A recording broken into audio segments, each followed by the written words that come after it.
We have a wonderful story of Jeremiah in the first reading, a prophet that complains and surrenders and then complains again and basically stays faithful to who he is, even though he wishes sometimes that he wasn't who he was. There is a historical setting to the reading that the city of Jerusalem is surrounded by the enemy, the Chaldeans. And Jeremiah is telling the soldiers and all the people, surrender. The Chaldeans aren't going to destroy us. You're afraid, and the problem is if they breach the walls, then they may kill us. So the princes go to the king, probably their father or someone, and says, get rid of Jeremiah. He's disheartening the soldiers and everybody. And the king says, do with him what you want. So they take him and they throw him in a cistern, a well, where there's no water but just mud. And there he is sitting. Ebed-Malachi, a religious man, comes to the king and says, Jeremiah is going to die. We really have to take him out of there. And the king says, okay. And they go and they pull him out. That's where the story ends. And so you want to say, what happened? And I say, good. Continue reading in the chapter 38 of Jeremiah, and you'll find out the rest of the story. So, but anyway, Jeremiah is who he is, and he does what he is, and he gets in trouble for it. He has made a decision to struggle with himself about trusting God or not. That's pretty much where we all are. We want to follow Jesus, but we hold on here and we stumble here.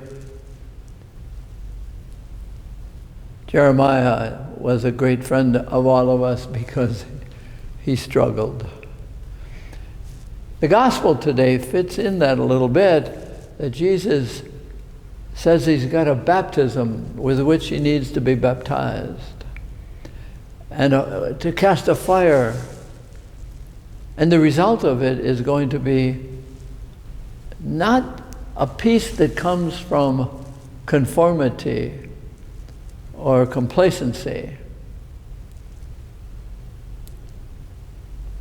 but the peace will come because of decision. Jeremiah apparently was peaceful in the mud because he was peaceful with himself.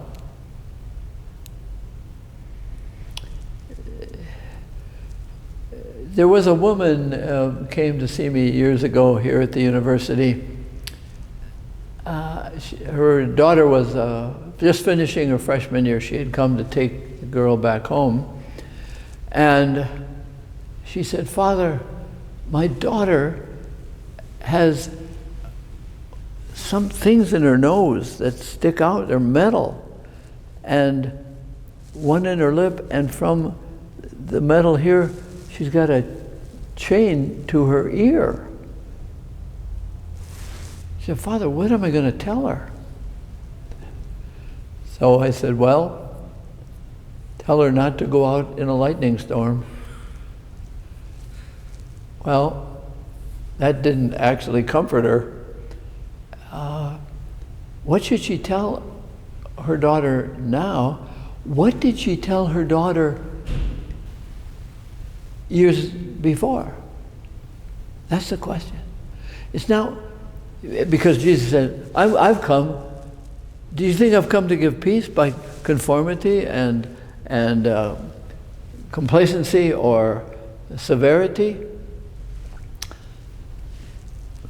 I have come to have people make a decision, and that decision might divide mother from daughter, mother-in-law from a whole ring of people.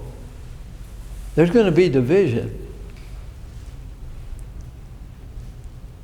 What I hear the church saying, what I hear Jesus saying is,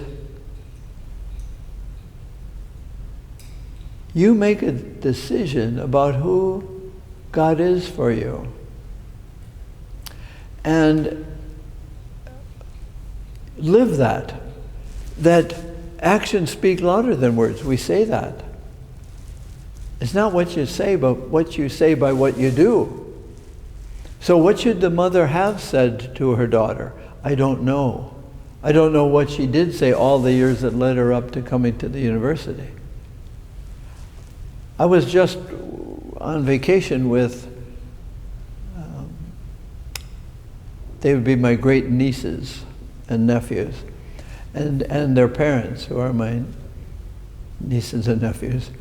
And I marveled at how those children are spoken to so lovingly. And I asked the mothers, how do you do discipline? Because the kids are so loving to one another, the inter-families, and they have fun together, and they cry when they have to part.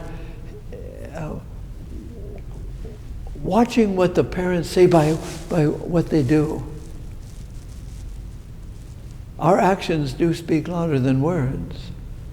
And maybe we speak our personalities, we speak our values by what we do. And maybe what we do is contrary to what other people do, or what other siblings do. Their actions are different from mine. But I speak who I am, and I listen. This is a funny way to say it, but I listen to my actions. And from what do they come? Where do my actions come from? My words can come from philosophy, psychology, child development, all these things. But how I relate, how I treat people. For instance, how intent am I in listening to them, or am I always talking to them? Let my ears do the talking. Let my eyes do the talking. My smiles, my affirmations.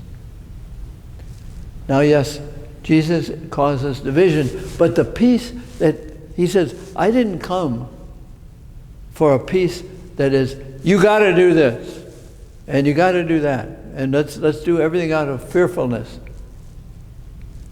That's not peace. I didn't come to cast that. I came to cast a fire to purify people's hearts for who they are. And will they be free, like Jeremiah, to do who they were?